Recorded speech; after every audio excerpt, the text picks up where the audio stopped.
Hi, I'm John Craven with BevNet, and today I'm here at the offices of Live Soda Kombucha down in Austin, Texas, and I'm here with Trevor Ross. So thanks for having me by. Thank you for coming. Pleasure to have you.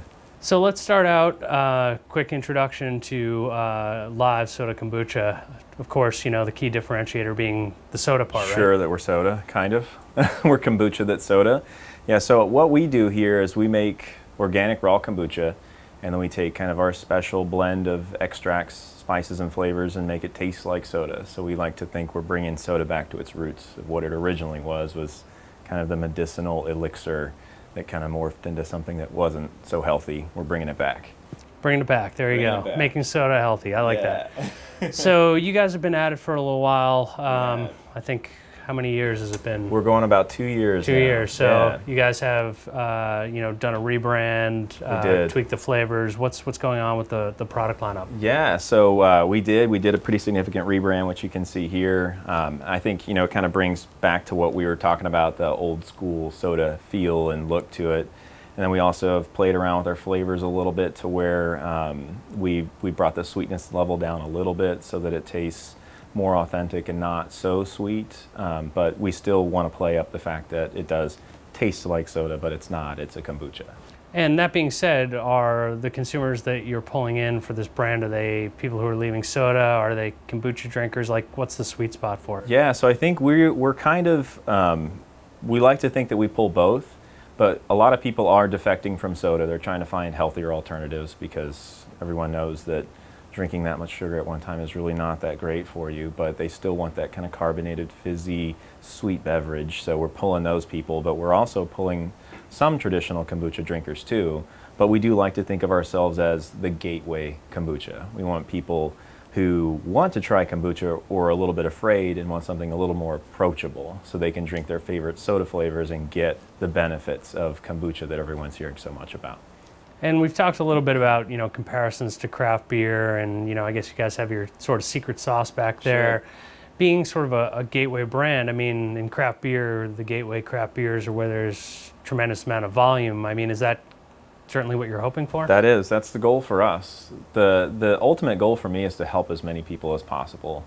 I started this business and got into the health food industry because of my sister who unfortunately died from cancer.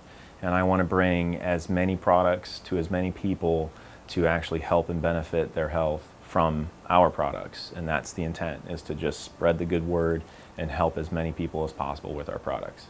And right now, like, what's the footprint? Like, how many, you know, people have access to it? We are nationwide. We're in Safeway, Kroger, Fred Meyer, H-E-B, Vons. We're getting out there. We're really kind of approaching that national scale. Giant Eagle, I mean, you know, most of the major metroplexes across the country you can get us, along with the natural places like Whole Foods. And I guess how was the reaction just to the kind of flavor lineup that, you know, I think kombucha, I'd probably think lemon ginger or something like that, which you guys have recently added, but I know that's not your best-selling flavor. Right. You know, has it paralleled kind of the soda industry, or you know, how does it work out? You know, I think what a lot of people are realizing is that kombucha doesn't have to taste bad. And I think that's where we're bringing in these natural soda flavors kind of into it, where we have the root beers and the colas and the doctor flavor profiles. And I think a lot of people are really starting to really, it's resonating with them, and they're really giving it a try and they're liking it. You know, at first you see kombucha and you think vinegar, then you think cola, vinegar cola doesn't sound great. For sure but that's not what we do. You know, we actually have a really good tasting kombucha that's extremely alive and live, hence the name. You know, we actually have had our colony counts measured and tested, and we're higher than the market leader. So we really do think that people are getting it. They're realizing, and they're giving it a shot, and they're liking it. So if you're testing higher than the market leader, I mean, that kind of sounds like the product itself, forgetting about the soda flavors, is, you know, very authentic as a kombucha product. Very much so. But that's not really part of the messaging, though, right? It's both, actually. And I think that goes hand in hand with wanting to be a brand that can help people and be a helpful product. You know, what we do here is we brew and bottle the kombucha just like a lot of other people do in this industry. We actually brew real tea, and we brew kombucha the old school method. I mean, we use scobies, and we do everything how every other kombucha brewery does it, or any legitimate kombucha brewery does it, and we just put our spin on it, which is what I think makes it more approachable in the flavor profiles.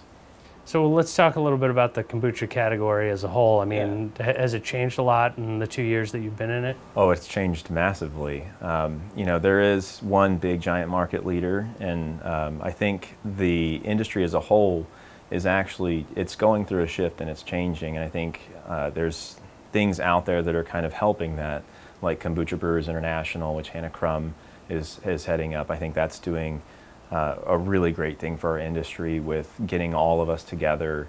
It's helping things like regulation and bringing important processes out so that we kind of avoid the recall that happened a few years ago. And it's bringing us together as an industry and uniting us still, which has been challenging because a lot of kombucha companies are very secretive, as we discussed, and some people aren't very focused on process or the science behind it. And I think getting together as an industry, as the craft brewers did, is a great model for expanding the category as a whole and getting the whole industry up. So let's look a couple of years down the road. Might as well ask you, since you're in the, you know, the weeds of it all, you know, where do you see this category going? I mean, is it something that, you know, takes a piece out of soda, tea? I mean, what's your expectation? Yeah, that's the goal. I think a lot of the pie is going to come from soda. I think a lot of people are, again, looking for that healthier, kind of fizzy beverage option. And I think that as long as we band together as an industry and we get everything right, then I think that it will be that billion-dollar-plus industry that everybody hopes it will be. And what about, you know, the horizon for live soda? Anything you can share with us in terms of things coming down the pipeline? Yeah, I mean, we've got a few interesting things coming along. We're working on our bottle, kind of bringing it back a little more old school, like we talked about. Cool. Yeah, getting some old school feel to it.